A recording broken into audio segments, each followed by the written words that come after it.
নিজের ভালোবাসা এবং কাছের মানুষটার সাথে অন্য কারো ঘনিষ্ঠতা দেখলে কি কষ্ট হয়?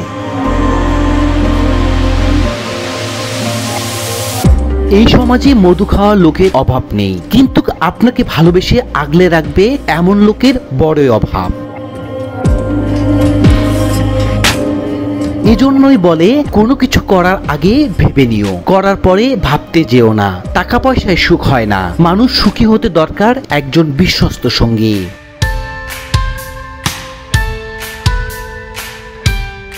অনেকে বলে রিভেঞ্জ অফ ন্যাচারাল বলে কিছু নেই, তবে আমি মনে করি এই পৃথিবীতে যে যেমন কর্ম করবে সে তেমন ফল ভোগ করবে। কারণ হাদিসে উল্লেখ আছে কর্মের ফলাফল তার নিয়মের উপর নির্ভরশীল।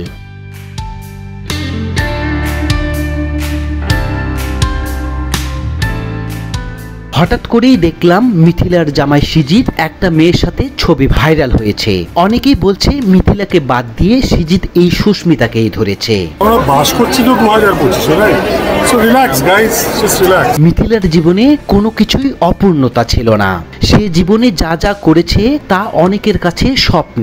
সম্প্রতি সে পিএইচডি কমপ্লিট করেছে। সে একজন ভালো ছাত্রী, ভালো গায়িকা, ভালো অভিনেত্রী। কিন্তু সে কি আসলে ভালো বউ বা ভালো মা হতে পেরেছে এই জীবনে? ছিলে আমার স্বপ্নে তুমি।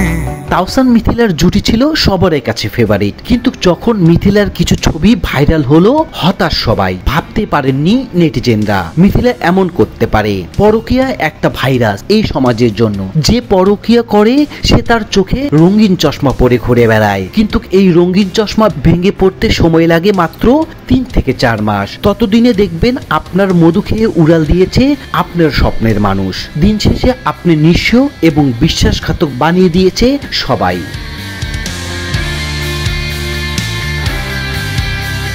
আপনি সমুদ্রে হাবুডুবু খাবেন আর একটার পর একটা ভুল করতেই থাকবেন। মিথিলার শেষ ভুল ছিল সিজিতকে বিয়ে করা। এই ভুলের মাসুল মিথিলাকে সারা জীবন বয়ে বেড়াতে হবে।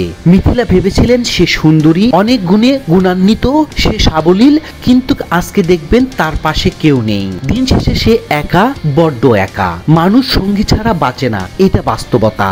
তাওসান রোজাকে নিয়ে ব্যস্ত, সিজি সুস্মিতাকে নিয়ে ব্যস্ত। মিথিলা আপনি কোথায়?